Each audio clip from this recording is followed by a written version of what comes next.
पास पहुंचोगे उनको बोलना कि मैंने हरि बोल बोला है। महाराज जैसे ही वो जाकर के बोलेगा ना कि मैंने हरि बोल बोला, एक बड़ी सुंदर कथा है इसके पीछे भी। एक व्यक्ति था, वो भगवान नाम नहीं गाता था।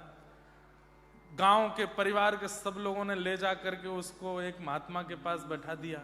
बोले ये ना कथा सुनता है, ना मंदिर जाता, कुछ नहीं करता, और संत महात्मा साधु पंडितों को देख के तो भाग और जाता है, चिढ़ता है, गालियां देता है उनको।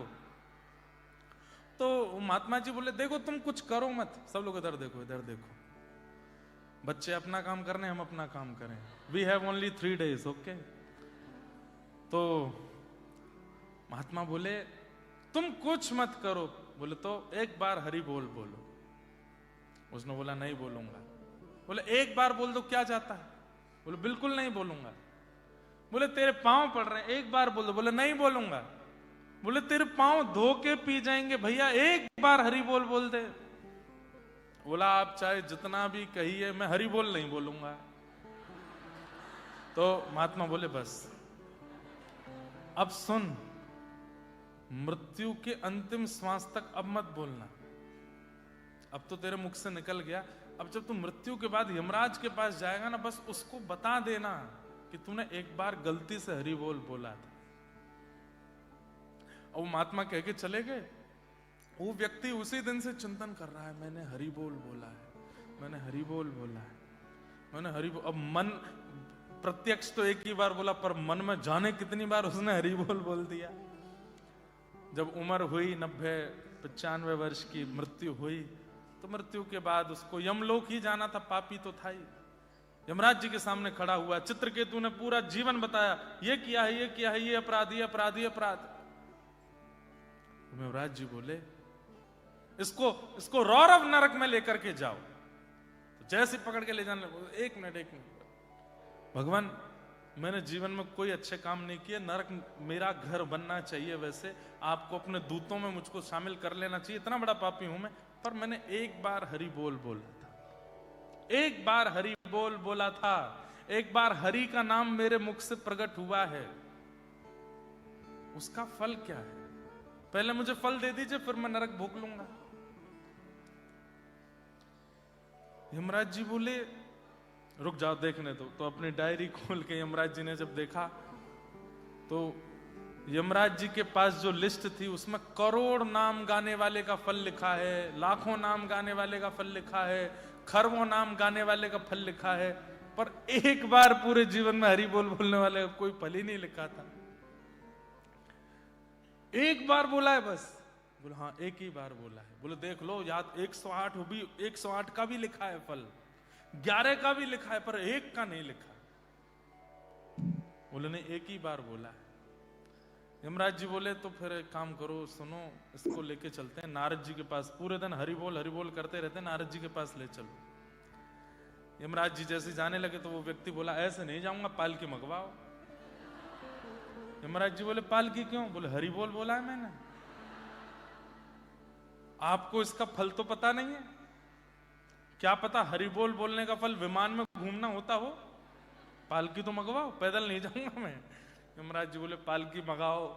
यम के दूत उठा के लेके चलने लगे। नारद जी के सामने जैसे पहुंचे, भैंसा पर बैठ के यमराज और सारे कहार एक आदमी को, नारद जी अपने आसन से खड़े हो गए। बोले आज तो कोई दिव्य महापुरुष आया है, यमराज स्वयं मेरे लोक में लेके आए हैं, ये तो कोई अद्भुत महापुरुष आए हैं। हे यमराज जी कौन है ये? बोले पूछो मत। बोले क्या ऐसा क्या किया कि स्वयं यमराज मेरे पास लेके आए? बोले इसने अपने पूरे जीवन काल में एक बार हरि बोल बोला है, उसका फल पूछ रहा है, मुझे नहीं पता था इसलिए मैं आपके पास लेके आया। नारद जी बोले एक ही बार बोला है बस? बोले बस सिंगल एक बार, 95 वर्ष का होके मरा, एक बार हरि बोल बोला है बस, उसका फल पूछ रहा है। नारद जी बोले एक बार का तो मुझे भी नहीं, सृष्टि बनाई ब्रह्मा जी ने, ब्रह्मा जी से पूछते हैं, चलो उनके पास लेके चलो। नारद जी यमराज जी उसको पालकी में लेके ब्रह्मा जी कमल पे से उठ करके बैठ गए, पुष्प वर्षा करने लगे। कोई दिव्य आत्मा आई है भैया, स्वयं स्वयं जो है यमराज जी नारद जी लेके आए हैं, पुष्प वर्षा करने लगे। यमराज जी बोले इसकी आवश्यकता नहीं है, मत कीजिए। अरे भाई तुम हमारे द्वार पे किसी को लेके आए हो पालकी में बैठा के। बोले कारण तो समझ लीजिए। बोले क्या कारण है? बोले इसने पूरे जीवन में एक बार हरि बोल बोला, उसका फल पूछ रहा है। ब्रह्मा जी बोले एक बार? चित्रगुप्त पुण्यों की डायरी निकाल के लाओ और उसमें देखो एक बार हरि नाम गाने का क्या फल है। चित्रगुप्त ने कहा, बोले कि एक बार की संख्या का तो कोई फल है ही नहीं। ब्रह्मा जी भी नहीं उत्तर दे पाए। यमराज जी, ब्रह्मा जी, नारद जी तीनों की मीटिंग चल रही। वो पालकी में से बोलता है, ऐसा है मैं बहुत थक गया हूं, कुछ भोजन प्रसाद पवाएंगे जरा, जब तक आपको हरि बोल का अर्थ नहीं पता चलता मुझे बताओ। ब्रह्म लोक की थाली आई है उसके सामने, पा रहा है और ब्रह्मा जी यमराज जी सब देख रहे हैं। बोले क्या करें? बोले महादेव के पास लेके चलो। महादेव तो ध्याये नित्यम महेशम रजत गिरिनिभम चारु चंद्रावतंसम रत्नाकल्पोज्ज्वलांगम पैशुमृगवरा भीति हस्तम प्रसन्नम पद्मासीनम समन्तास्तुतमर्गणै व्याधिकृत्यम वसानम विश्वाद्यम विश्ववंद्यम अखिल वैहरम पंचवक्रम नितनेत्रम। 24 घंटे ठाकुर जी के नाम में ही रहते हैं, उनको तो पता होगा। शिवलोक लेकर के गए। जैसे ही कैलाश पर पहुंचे, महाराज श्रृंगी भृंगी प्रणाम करने लगे। कार्तिकेय और गणेश जी तो पुष्प, जैसे कोई संत आते हैं तो रास्ते में पुष्प डालते हैं, ऐसे पुष्प डालने लगे। शंकर जी बोले क्या बात है? बोले स्वयं यमराज, स्वयं ब्रह्मा जी, स्वयं नारद जी पालकी में किसी को लेकर के आ रहे हैं। हे पिताजी, आज कोई दिव्य आत्मा आ रही है हमारे कैलाश में। महादेव भी अपने स्थान पर खड़े हो गए, पार्वती जी के साथ में लेकर के कोई महापुरुष आए, प्रणाम करेंगे। ब्रह्मा जी बोले इस सब की आवश्यकता नहीं, बैठ जाओ आप। किसको लेके आए हो भाई? बोले एक बार हरि बोल बोला है इसने, उसका अर्थ बताओ। बोले एक ही बार बोला है? बोला हाँ एक बार बोला है। बोले अब सब जगह से नहीं मिला है अर्थ, तो फिर हरि के पास ही लेके चलो इसको। और महाराज यमराज जी, नारद जी, अच्छा ये सब क्यों जा रहे हैं? बोले हमको भी तो पता चले कि एक बार हरि बोल बोलने का फल क्या होता है। वैकुंठ में लेकर के गए, जय विजय प्रणाम करते हैं, वैकुंठ के द्वार खुले हैं। दुनिया के बड़े से बड़े भक्त भी पैदल जाते होंगे, लेकिन वो पालकी में जा रहा है। आहा, शंख चक्र गदा पद्मधारी सहस्त्र शीर्षा पुरुषः सहस्त्राक्षः। भगवान के सन्मुख जैसे ही पहुंचा, भगवान अपने स्थान से खड़े हो गए। सबने जाकर कहा ठाकुर जी बैठे रहिए, खड़े नहीं होना है। बोले अरे किस दिव्यात्मा को लेकर के आए हैं? सब ने बताया। बोले कि इसने एक बार हरि बोल बोला है, नरक में यातना भोगने आया था, पर पूछ रहा है हरि बोल बोलने का फल क्या है, क्या बताएं। यमराज जी लेकर के नारद जी के पास गए। नारद जी बोले मैं लेकर के ब्रह्मा जी के पास गया। ब्रह्मा जी बोले मैं लेके महादेव, और हम सब लेके आपके पास आए हैं। ठाकुर जी जोर से हंस करके बोले स्वयं नारद जी, स्वयं ब्रह्मा जी, स्वयं महादेव, स्वयं यमराज इसको पालकी में बैठा के वैकुंठ लामे, यही हरि नाम बोलने का फल है, यही हरि बोल बोलने का फल है। मैया तेरे पांव पड़ूं एक बार हरि बोल, मैया तेरे बोलो हरि बोल एक बार हरि बोल, मैया तेरे पांव पड़ूं एक बार हरि बोल, मैया तेरे पांव पड़ूं एक बार हरि बोल, हरि बोल हरि बोल हरि हरि हरि बोल, हरि बोल हरि बोल हरि हरि हरि बोल। हे द्वारे द्वारे जाऊंगो हरि हरि हरि बोल, द्वारे द्वारे जाऊंगो हरि हरि हरि बोल। हे सब सो बुलवाऊंगो हरि हरि हरि बोल, सबसे बुलवाऊंगो हरि हरि हरि बोल। हे मैया तेरे पांव पड़ूं एक बार हरि बोल, मैया तेरे पांव पड़ूं एक बार हरि बोल, हरि बोल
द्वारे द्वारे जाऊंगो, हरि हरि हरि बोल। मैं जग सो बुलवाऊंगो, हरि हरि हरि बोल। मैं जग से बुलवाऊंगो, हरि हरि हरि बोल। हरि बोल हरि बोल, हरि हरि हरि बोल। हरि बोल हरि बोल, हरि हरि हरि बोल। हरि बोल हरि बोल, हरि हरि हरि बोल। हरि बोल हरि बोल, हरि हरि हरि बोल। तो नाम की महिमा, कितने अपराध सुन चुके अभी तक हम? 6। छठवां अपराध क्या था? नाम के बल पर पाप करना। नाम भी चल रहा है और पाप भी चल रहा है। एक बात हमारी हमेशा याद रखना, ये दो तरफा लोगों का कल्याण कभी नहीं होता, जो यहां के भी हैं और वहां के भी हैं। यहां के वहां के समझे? कथा होती है तो कथाओं में भी आते हैं, और जब कुछ उल्टा सीधा करने को मिले तो वहां भी जाते हैं। कल हम रात में मेलबर्न में घूम रहे थे, सिटी में, तो जो अंदर वो नदी है ना वहां पे, है? क्या नाम है?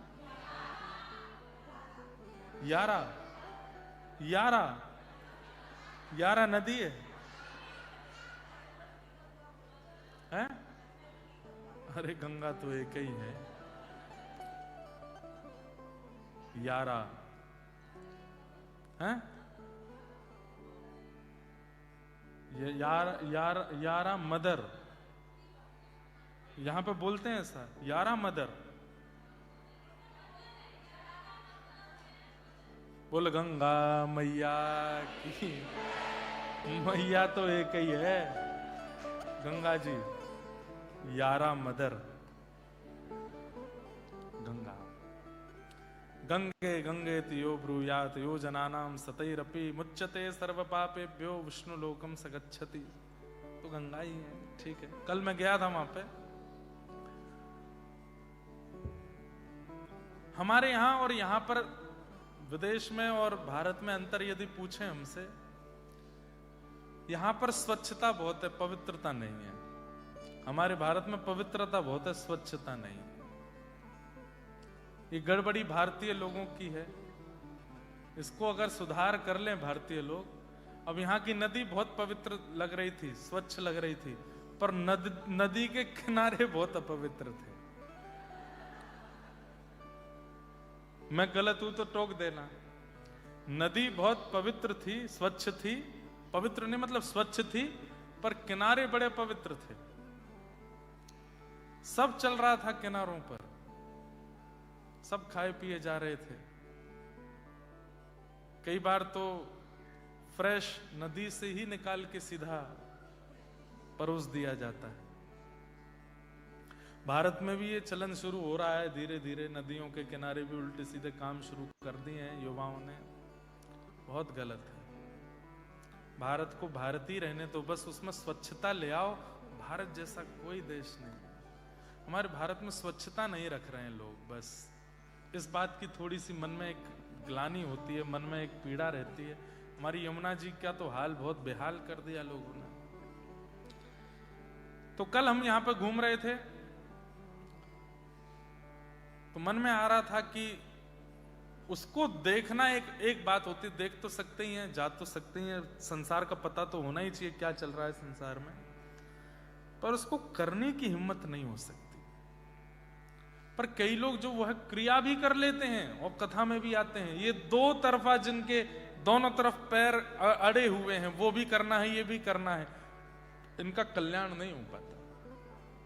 कई बार उस तरफ के लोगों का भी कल्याण हो जाता है। ठाकुर जी अजामिल जैसे पापी का भी कल्याण कर देते हैं, रसखान जैसे जाति बिरादरी से विमुक्त व्यक्ति का भी कल्याण कर देते हैं। सालबेग, अभी हम जगन्नाथपुरी से आए हैं, वहां कथा पूरी करके सीधे यहीं आए हैं। एक मुस्लिम भक्त हुए सालबेग, भगवान की स्तुति गाते हैं उड़िया भाषा में। अहे नीरशैणा प्रबलमतवारण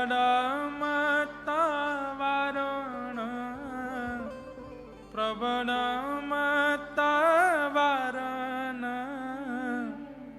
मुआरतनलिनी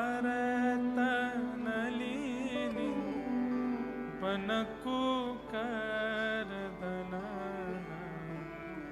अहे नीलश।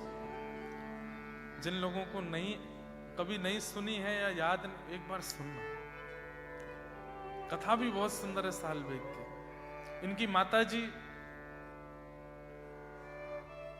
माताजी ब्राह्मणी थी, लेकिन पिता मुस्लिम थे। उन्होंने जबरदस्ती जबरन उनका हरण करके विवाह किया और गर्भवती किया। उस काल में भी वो अपने प्राण त्यागने के लिए समुद्र में कूद रही थी, लेकिन जब पता चला कि गर्भ में बालक है तो मन में सोचने लगी इस बालक का क्या दोष है, इसको क्यों मारूं मैं। और जब जन्म हुआ तो पिता का नाम कालबेग था, उन्होंने बेटे का नाम सालबेग रखा। कटक में रहते थे। पुरी से 90 किलोमीटर की दूरी। यहां कोई उड़ीसा से भी है?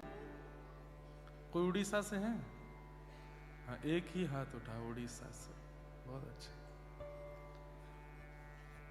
तो मां से बचपन से जगन्नाथ जी की लीला सुनते थे, लेकिन कभी महाप्रभु जी का दर्शन नहीं किया था। एक दिन पूरा गांव जा रहा था, तो मां से पूछने लगे सब कहां जा रहे हैं मां? तो बताया, बोले कि महाप्रभु जगन्नाथ जी की रथ यात्रा हो रही है, रथ यात्रा में जा रहे हैं। मचल गया छोटा बालक सालबेग, मैं भी जाऊं, मुझे भी देखना है कैसे हैं वो।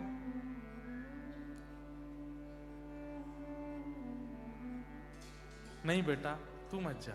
क्यों? क्योंकि तू गया तो दर्शन तो तू कर लेगा, लेकिन लौट के जब आएगा तो शायद मैं जीवित नहीं मिलूंगी। तेरे जाने की खबर पिता को पड़ेगी, वो मुझे मार देंगे। मत जा। बेटा तू यहीं रहना मेरे पास, ठीक है? मैं कथा सुनाती हूं, उसमें संतुष्ट रह, दर्शन मत कर। तेरे पिता को पता चलेगा तुझे भी मार देंगे वो।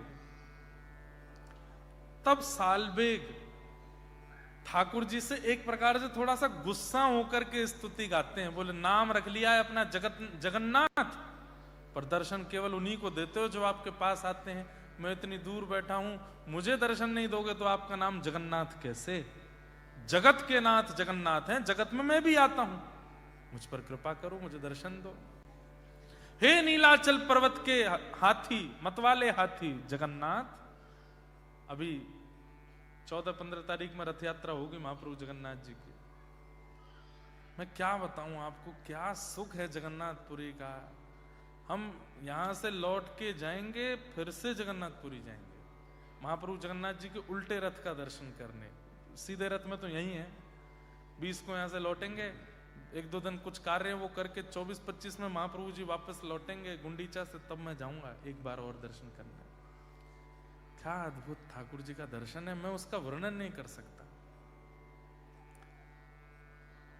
महाप्रभु जगन्नाथ जी जब मंदिर से निकलते हैं तो अपने सिर पर जो वो एक मुकुट पहनते हैं उसको ताहिया बोलते हैं।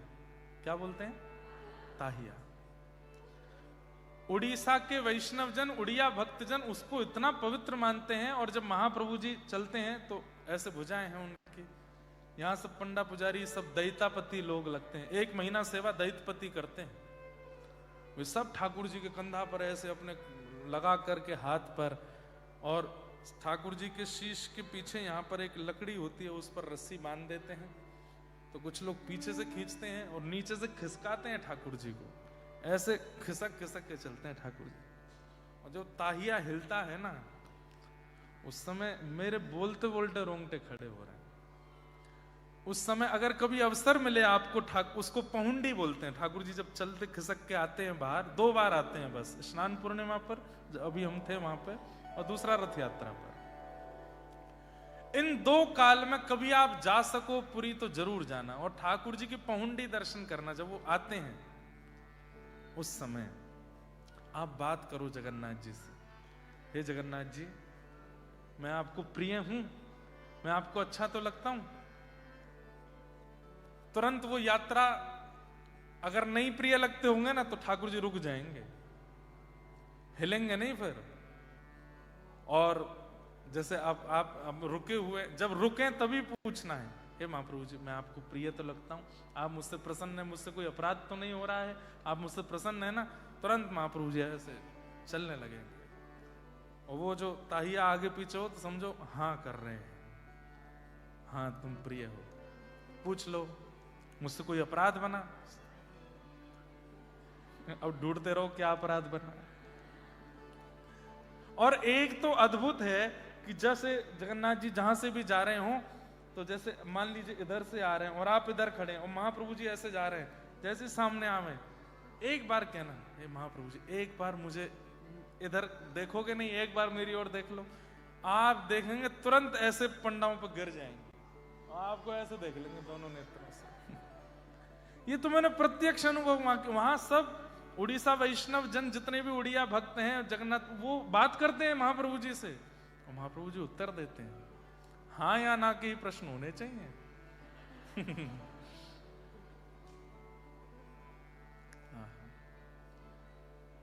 सालवेग ने जब स्तुति गाई, यहां रथ पर आरूढ़ महाप्रभु जगन्नाथ जी का रथ रुक गया, नहीं बढ़ा आगे। गजपति महाराज ने जाकर के प्रणाम किया, हे महाप्रभु क्या अपराध हुआ, आपका रथ क्यों नहीं बढ़ रहा है। तब आपने स्वप्न आदेश करके राजा को कहा, एक भक्त मेरा है छोटा सा, दूर से मुझे पुकार रहा है, जब तक यहां नहीं आएगा मेरा रथ आगे नहीं बढ़ेगा।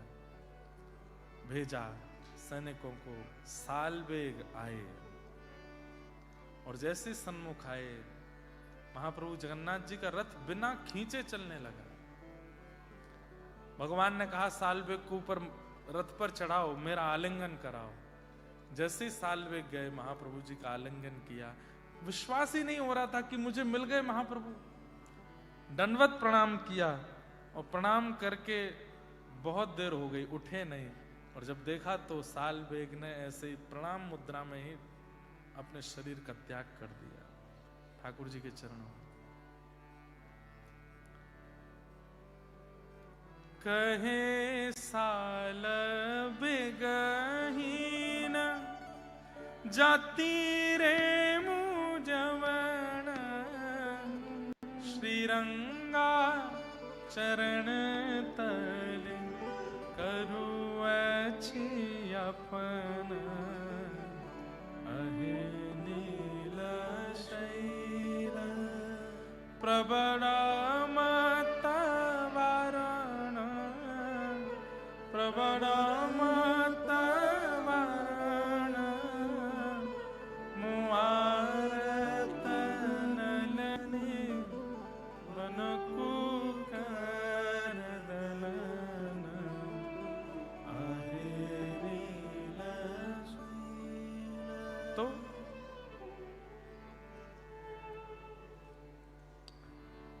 नाम के बल पर पाप मत करो, छठवां अपराध। सातवां अपराध क्या है? नाम की तुलना किसी अन्य साधन से मत करो। समझ में आई बात? नाम से ज्यादा जरूरी हवन है, नाम से ज्यादा जरूरी यज्ञ है, नाम से ज्यादा जरूरी यात्रा है, नाम से ज्यादा जरूरी परिक्रमा है, सब जरूरी है, पर नाम अपने समय पर कीजिए। नाम की तुलना किसी अन्य साधन से मत करो। नाम सबसे बड़ा है, नाम जब से बड़ा कोई साधन नहीं है, स्पष्ट कह रहे हैं। धर्म व्रत त्याग हुतादि सर्वम शुभ क्रिया साम्यपि प्रमादः। जितने भी साधन हैं उन साधनों से कभी नाम की तुलना मत करो। नाम श्रेष्ठ है, श्रेष्ठ है, श्रेष्ठ है, बाकी सब साधन बाद में। कोई साधन छोड़ना नहीं है, सब करने, पर नाम सबसे बड़ा, नाम सबसे ऊपर। दूसरा, आठवां नामापराध क्या है? प्रमाद करना। नाम जप में प्रमाद करना। प्रमाद किसको कहते हैं? आलस्य। नाम जप कर रहे हैं, फोन पे व्हाट्सएप भी चल रहा है, नाम जप भी चल रहा है, ऐसे पढ़ करके कर रहे हैं, ऐसे पढ़ करके कर रहे हैं, लेट करके कर रहे हैं, चल करके कर रहे हैं, बैठ कर नहीं।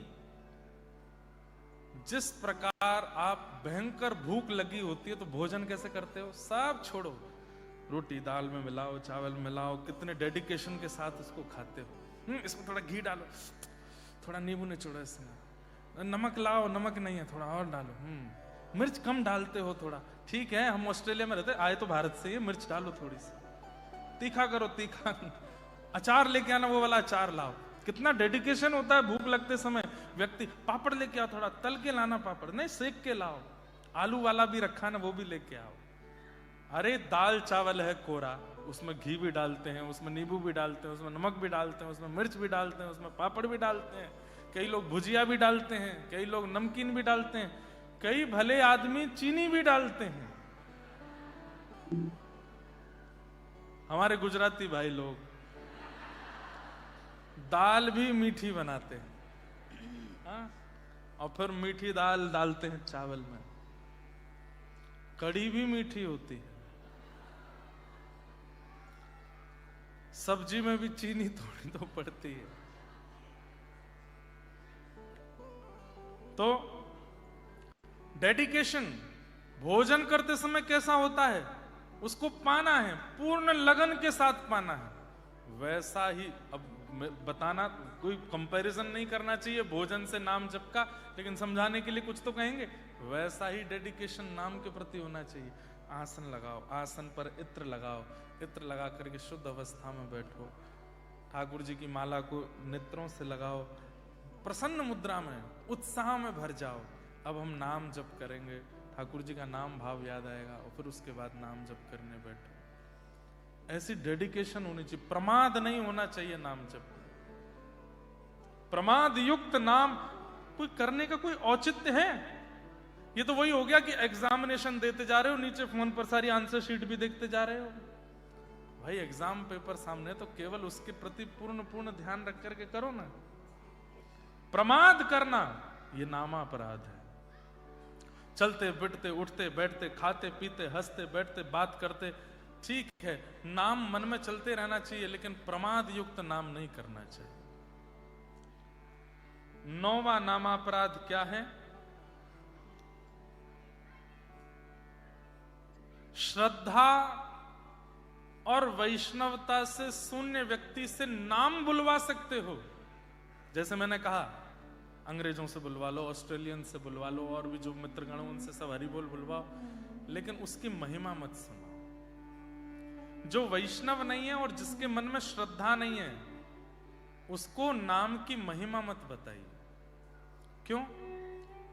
हाँ ठीक है, बहला फुसका करके नाम बुलवा दो, पर उसकी महिमा मत बताओ। क्यों? क्योंकि उसके अंदर श्रद्धा नहीं है, उसके अंदर विश्वास नहीं है, उसके अंदर वैष्णवता नहीं है। और मैं केवल ऑस्ट्रेलियंस को ही क्यों कहूं, हमारे घर परिवार के भी कई लोग होते हैं जिनकी श्रद्धा विश्वास नहीं होती।